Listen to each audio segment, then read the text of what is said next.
So our sequences for today are the first one is the lens that sees its flaws, which is an old favorite of mine, and I confess that I missed reading these this week. So who would like to start? I'll start us off. You have read them before, though. I have, yes. Yeah, and this one is that, I mean, it's 2 minutes. It says it's a 2-minute read at the top. I would like just to read the whole thing because this is one of the ones where, I think your phrasing at some point was Eliezer has like a great word count to information ratio. And this is one of those that just comes through super heavy. There's so much to think about in a 2-minute read. And this is one of my most memorable and favorite ones.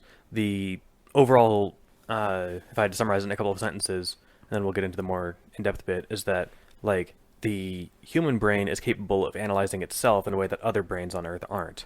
Yeah. Like mice, and that's the example he uses, are aware, like their world consists of like cheese and cats and holes and mouse traps, but it doesn't consist of having mouse eyes and mouse brains, right? Yeah. That's not part of what you need to be a mouse. Yeah. That line is, mice see, but they don't know they have visual cortexes, so they can't correct for optical illusions. There you go. I kind of wanted to, like, call out the fact that, like, man, like, take it easy on mice. Mice have contributed so much to science. I mean, this isn't putting them down. This is just, if they were No, I know, self-reflective, just- it would be kind of a ethical nightmare. It's just a thing that jumped into my head where I was like, man, like, give mice a break. You know how many, like, mice have their brains dissected so we can have cool drugs and whatever? Yeah, I was going to use squirrels, because squirrels are a lot of the same thing. Or, like, if we're going to go a different route with it, like small bugs, their world is very different than ours in that, like, to them, the surface tension of water counts as a surface to move across, right? But for us, it's not, because we're too big. Yeah. Bugs probably don't really have very much in the way of even thinking about, like, this is a pond and I need to go over that. It's probably, like, a lot of just acting Right. on instinct. Yeah, maybe? but I it's don't, know. I don't think if-then bugs flips. even know that they exist. Possibly, like, mantids and spiders, because they're pretty intelligent. But anyway. Like, I assume pretty much all mammals are aware of their own existence at some level, even if they aren't aware of, the fact that they have brains. I kind of picture it as just like an impulse to keep doing things if you're a fly. Yeah. Like, it's not even so much that, like, I want to have kids. It's not, of course not that complicated, but it's more just like, it's not even like a thought of, like, reproduce. It's probably just a thought of, like, do this thing. Yeah. And There's I see a this, stimulus, do that. now here's the response that it triggers. That's sort of what I imagine being a small bug is like. But that's not the point. The point is that humans aren't like that. Yes. We have eyes, we have brains, but we also know that we have eyes and brains and visual cortices. And what those are. Yeah, exactly. And this gives us the ability to not just be aware of things, but to be aware of the mechanics involved of being aware of those things. And that gives you the power to, like in the easiest form, like adjust for optical illusions. But also if you're thinking about whatever brain issues or something, or cognitive issues, you can see the optical illusions there too. Yeah. You could see cognitive biases, I think, is more like... The metaphor that he's using is the sort of the camera that is just sort of recording what's in front of it versus the camera that knows it's a camera and it knows, like, okay, I have this lens, I could see this far. Yeah. But It like... says a camera cannot take pictures of its own lens. But Yeah. we are aware of our lens. We can see the thing that we're seeing the world We with. can take an MRI. Not just that, but we're aware of our own thought processes. Yeah, but it's sort of like, I guess, like, sees its flaws. I like that as a metaphor because it's like, well, imagine, I don't know, you have a lens that's cracked and you don't know, or not cracked, wow. You can sort of, first of all, know if, like, like, I need glasses, because, like, you can compare your own experience with someone else's and be like, oh, everybody else can see the chalkboard, but I can't. But, like, you could also see the flaws in your reasoning, as well as, like, the physical flaws, but also the fact that, like, you can... Yeah. It's like the study with the gorilla. There's a lot of those. You got to be more specific. The one where it was you're supposed to there's some basketball players and like the study tells you to like count how many times they pass the ball back and forth and you're counting that, and then like there's a dude in a gorilla suit walks by and like beats his chest like a gorilla and then walks away, but the people that are doing this for the first time just don't even see the gorilla. Like, they get to the end, they show it to a class. I think it's a standard thing. They're like, okay, how many of you saw the gorilla? And they're like, what? I got to be in one of these, like, as it was done live, having not known about the experiment first. Not live, it was a video. I got to see the video of it. And at the end, the teacher asks, all right, how many balls, or how many times did they throw the ball? Raise your hand if you think it was 17 or whatever.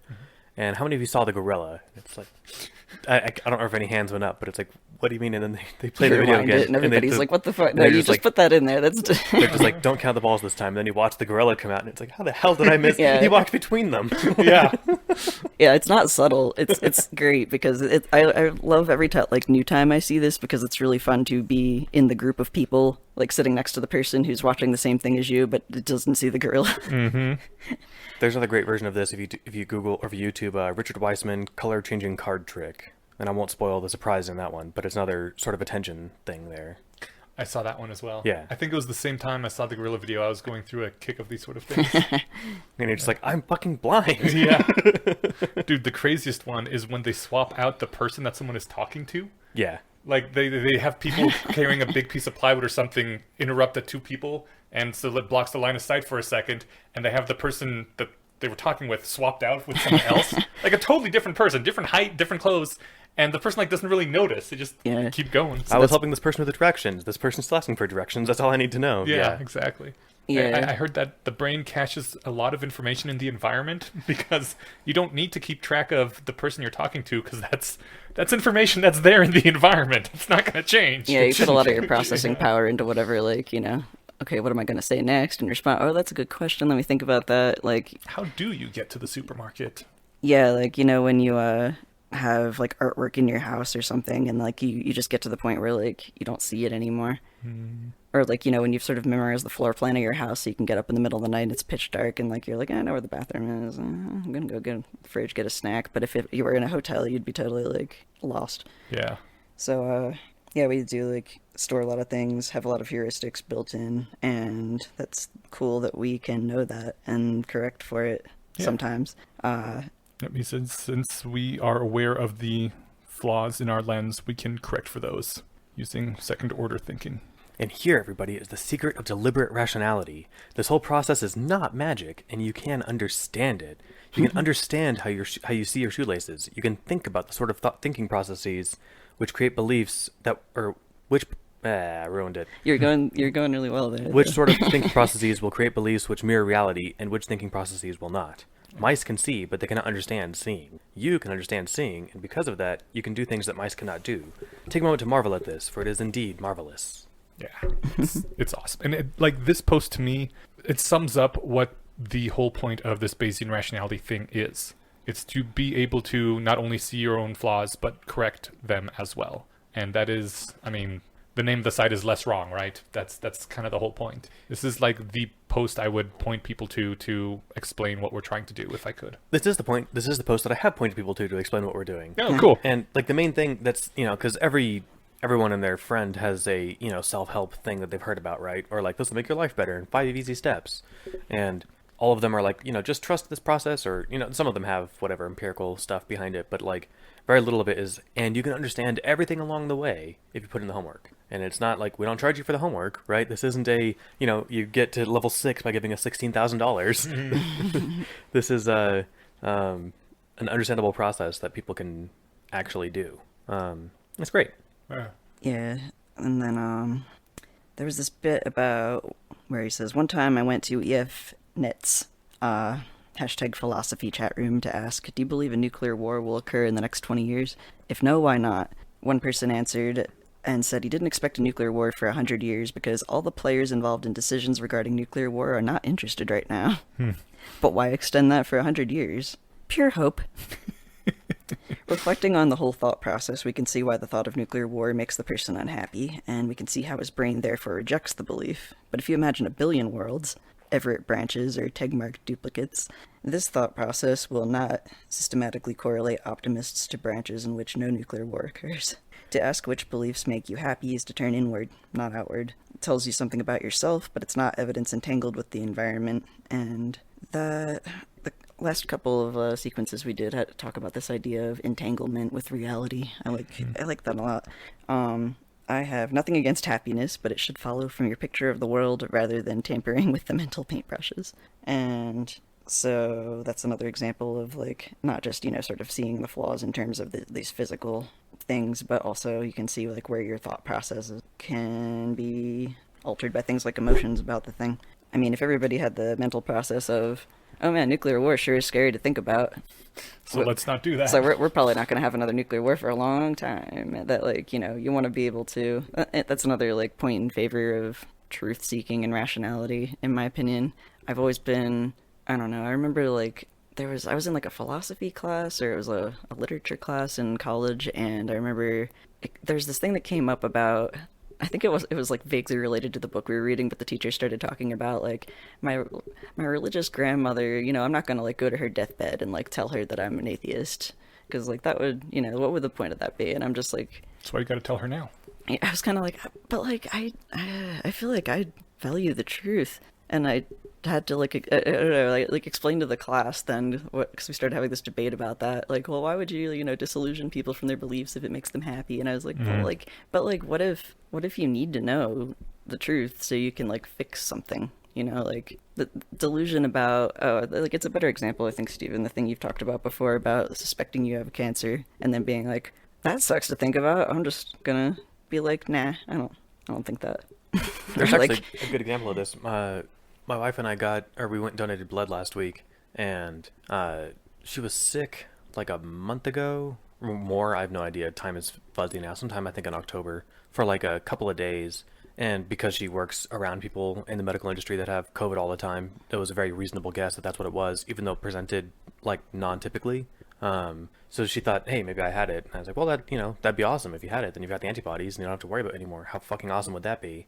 And so like, we could have just operated under that nice, happy thought, right? Mm-hmm. Instead, what you can do when you donate blood in today's day and age is you can ask them, or you can go to the whatever web portal when they upload your results, give you your blood type, which you also didn't know. We have the same blood type, which is cool. Oh. But she also doesn't have COVID antibodies. Oh. And so, like, that sucks. And yet, that we're already living in a world where she didn't have them. Now we just know that, and we're actually better off, right? Yeah. So it is...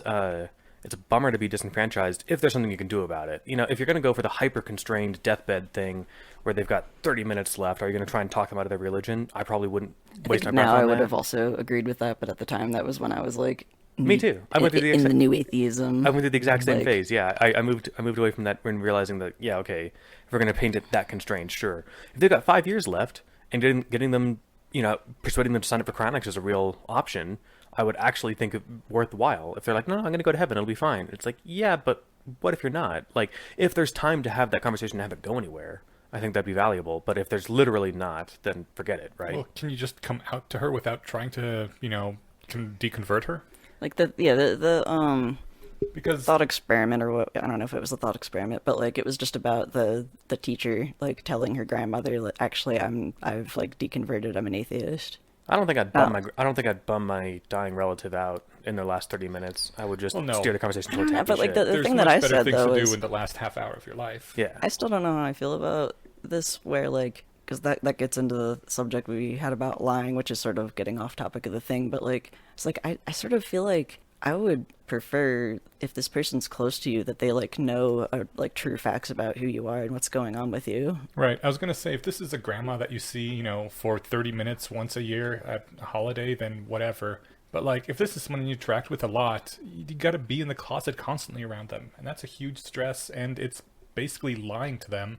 And I don't like being in the closet in general about things, especially if it's something that might, come up and be important in some way. Yeah, another thing I sort of realized is that, like, I guess I was like carrying around distress about not being out as trans to my parents, and I didn't really think about it that way though. But like when I did, I realized I felt this like massive amount of relief, and then they felt distressed, and it was kind of like, so you transfer the distress from you to them, and now it's their thing to deal with, and that's kind of how it should be, I think. And that's the only way you can kind of get rid of that stress or tension. Because, like, each person has to work their way through it, and that's one of those, like, hey, it is how it is, deal with it. Yeah. I guess, I don't know. I mean, like, this is going kind of out into left field. I just wanted to point out that there was 2 footnotes in this, and I'm trying to scroll back up. Okay, the one that was after, he's talking about, imagine a billion worlds, Everett branches, tag-mark duplicates. This thought process won't systematically correlate optimists to branches in which no nuclear war occurs. There's a footnote, if you scroll down to the bottom. Some clever fellow's bound to say, but since I have hope, I'll work a little harder at my job, pump up the global economy, and thus help to prevent countries from sliding into the angry and hopeless state where nuclear war is a possibility. So the two events are related after all. At this point, we have to drag in Bayes' theorem and measure the relationship quantitatively. Your optimistic nature cannot have that large of an effect on the world. It cannot, of itself, decrease the probability of nuclear war by 20%, or however much your optimistic nature shifted your beliefs. Shifting your beliefs by a large amount due to an event that only slightly increases your chances of being right will still mess up your mapping. Which I think takes us nicely into the next post. Yeah. Yep. What's fun about it, and this will kind of lead us into the next post, is I remember a few months ago I was talking with somebody who kind of denied that it was possible to have like a Bayesian prior that wasn't given to you as like a 6-sided die, your odds of getting 1 or 1 in 6. Like if it was anything more complicated than that, they're like, you're just making it up and it doesn't mean anything. And yet, like, yes, you're making it up, and yet, just take the example of nuclear war. I don't know what the odds of nuclear war are in the next 20 years. I don't even have a guess. Mm-hmm. And yet, there are things that could make my estimate of it go up, right? I mean, we've got a month left of Trump.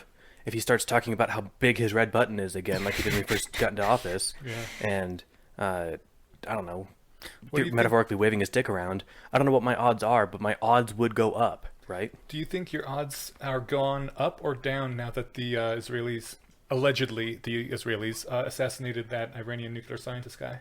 Because like on the one hand, it's going to be harder for Iran to get nukes, but on the other hand, this could lead to war, which could possibly spiral into more things, you know, more powers getting drawn into conflict, which could lead to nukes being exchanged. I would ask the wisdom of crowds. Is anybody betting on this on one of the big prediction market Who's websites? betting on there being a nuclear war in the next 20 years? Like, what do you expect to make money on that? I think that's one of those, like, you win. You get to say, I was If you right, don't- and then you get incinerated. Yeah.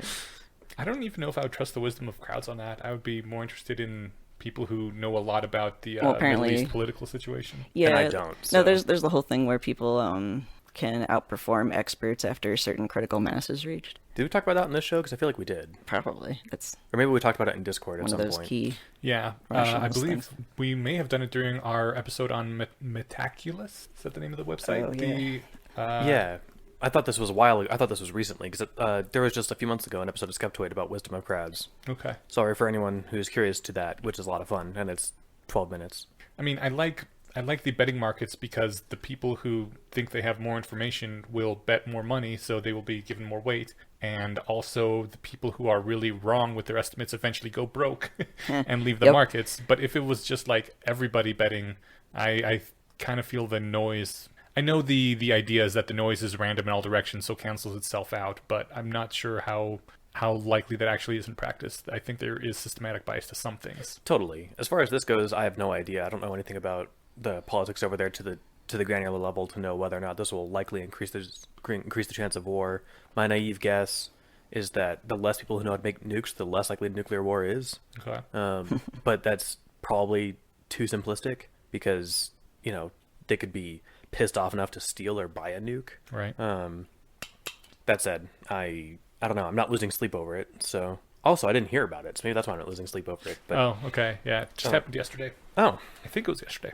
Could have been the day before. something else happened yesterday that I heard about again today. Oh, Governor Polis has COVID. All right. Sorry. It's a bummer, and it's one of those things like the mayor of Denver. Freaking flying out yeah. to celebrate Thanksgiving.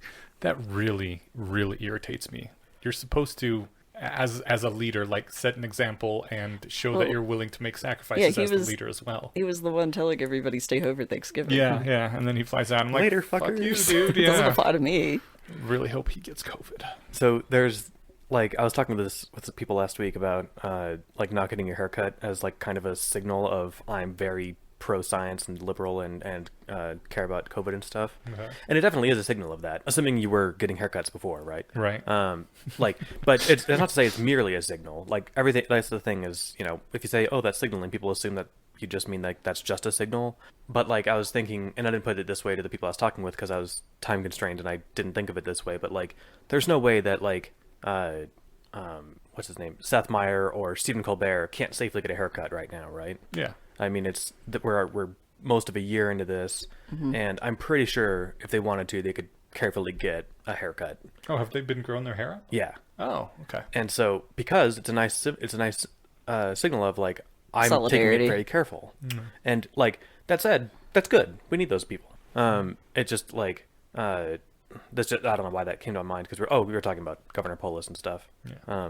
Anyway, updating on priors is kind of the next information or the next post here. And so how much evidence does it take? And it runs through the chief example it uses is a lottery example where the odds of winning are, watch me fuck this up, 1 in 131,115,985. Hey, I did it.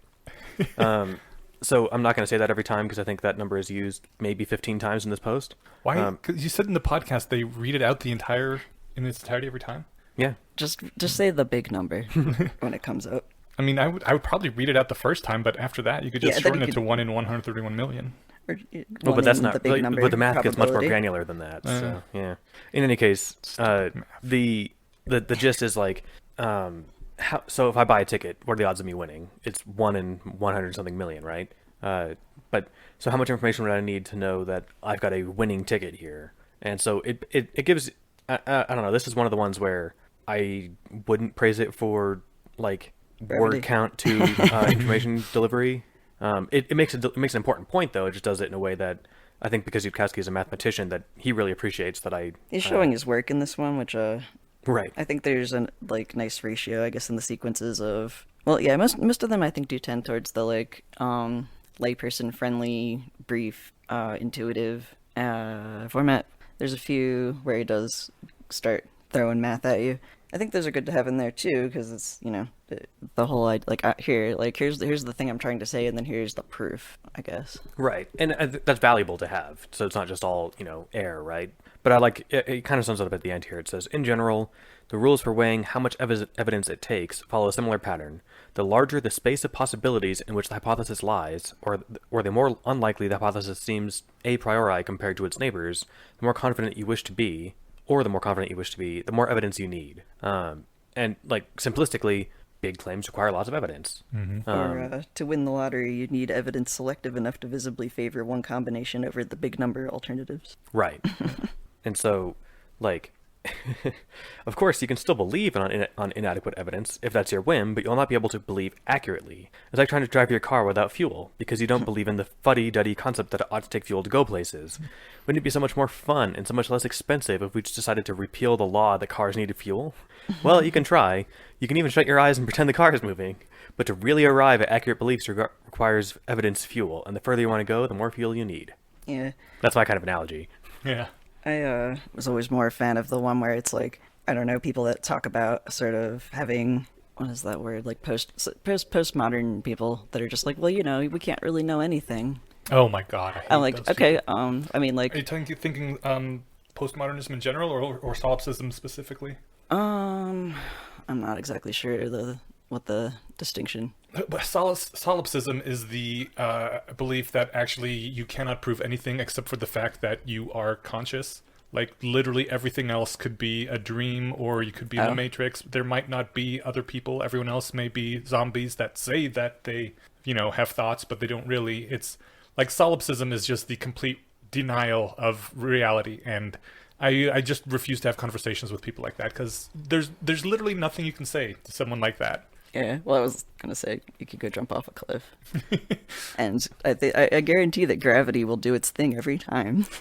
I mean, they will certainly think that they have fallen and broken their legs or died, but the point being that people who you're gonna still do it anyway. walking around like making choices based on evidence. Yeah, because that's the thing that really annoys me about them. That's how Yeah. life works. It's like you don't go to the store just by closing your eyes and wishing. You take the route that you took, similar to the one you took last time or whatever. You have to make a detour. But the point is, where the store is, where your house is. Mm-hmm. You take turns in such a way that will reliably get you there. You don't just roll a die or flip a coin at every intersection because it doesn't matter which way you go. Yeah. Like their entire lives operate on logic and consistency of reality, and then for certain things, usually religious exceptions, they pretend like, oh no, I don't actually run that way. It's like you definitely do. Yeah. Mm-hmm. But you only get to be like woo woo about the things that you can't prove with evidence. Yeah. Right. Like that, I kind of like that. They're getting off topic again, but I was just gonna like talk about how the world that like religion gets to encompass is shrinking like more and more. Mm-hmm. The more that we learn via science. Yeah. Anyway, so was there more in here? I think that was basically it. You definitely need It's very long. evidence fuel to arrive at accurate beliefs. Yeah. I guess it's not this one too, but I was scrolling to the bottom to see. I remember there was, when I was like first, I had gotten into methods of rationality, and then I started reading the sequences, just like the ones that sort of linked to it or correlated. But I remember one, it apparently wasn't this post, but like they were talking about Bayesian probability and making predictions based on it, and somebody in the comments, or like someone that Eliezer knew, was like, well, where are you getting your priors? And he's like, well, they sell them at Kmart or something like that. Just remember that, like, for some reason that cracked me up and stuck in my head like for a while, and I don't know where I read that. All right. Anyway. Are we done with the sequences then? Yes, So, I was just yeah. trying to find. You mentioned something about the shrinking scope of what like people get from their religion / Bible. Mm-hmm. There was a thread yesterday on Ask Reddit. What is your favorite sex scene in the Bible? And Oh God. someone I just liked how like they get into describing what this was, and someone just put like in that kind of I think they call it sponge casing where it goes up and down. Okay. And it's like Judeo-Christian values, and it's and it sounds like it's being mean, but it was talking about well, it was the top response on that thread, and you're welcome to Google it. But well, all right. What was your favorite sex scene in the Bible? That one where the two sisters get their dad drunk. Their mother is still salty about it. Oh, I just got because it's Lot's wife. Yeah. God damn it. I like those things. The like the bad movie summaries are the same kind of thing where it subverts the way you remember the story, but it's accurate. Yeah, there was that one. What was Lord of the Rings? Like two short people go throw a piece of jewelry into a volcano or something. I liked my favorite one was the I think this may have been the first one that kicked it off, the Wizard of Oz one. A girl arrives in a strange land, kills the first person she sees, then teams up with 3 strangers to kill again. There was this like similar thing where it was the explain your job badly challenge. Yeah. I'm trying to look for some examples. It's good to find good ones because, like, people will link that on Facebook, and then everyone tries to explain Yeah, their own job like badly, I'm looking but at they it now, don't and do I'm it like, very oh, well. none of these are funny. Yeah, you gotta find an actual like comedian, good, smart thinking brain person. We try to make the brains work, and we put them on air. I like this one. Badly explain your job. I put different mixtures of liquids and give them to people. They give me money when my drinks make them feel funny. That one's pretty good. See, and then they mean bartender, and that's awesome. Mm-hmm. Yeah. All right, our posts for next episode are going to be Einstein's Arrogance and Occam's